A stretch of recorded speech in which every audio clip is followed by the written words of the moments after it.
8.5. I mean, wow, what a film. Directed by Federico Fellini in 1963, 8.5 is one of the most bizarrely powerful movies I've ever watched. It's a film about a film director and his many relationships with women in his life. True, that is a concept that's been addressed before, but not in the way this movie addressed it.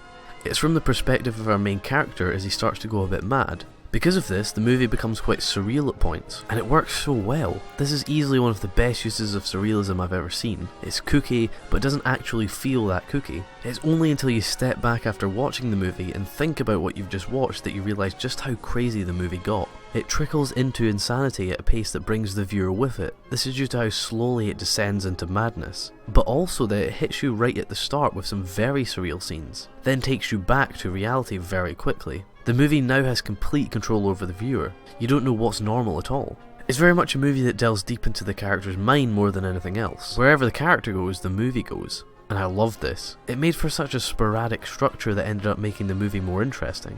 When you think back, the movie transcends through various tones and settings. This created a lot of diversity in the movie. One of my favourite parts of the movie, and probably why it stuck with me so much, was the atmosphere. It had such a sinister feeling. This was what immersed me so much into the movie. It was such a unique feeling. The atmosphere can be largely credited to the fantastic use of lighting. Look at almost any shot in the film and take note of how much of the screen is completely black. Not just dark, but completely black. So many of the shots have these harsh, intimidating black sections that add so much power and impact into the scenes. It's a really bold choice, but once again pays off so much.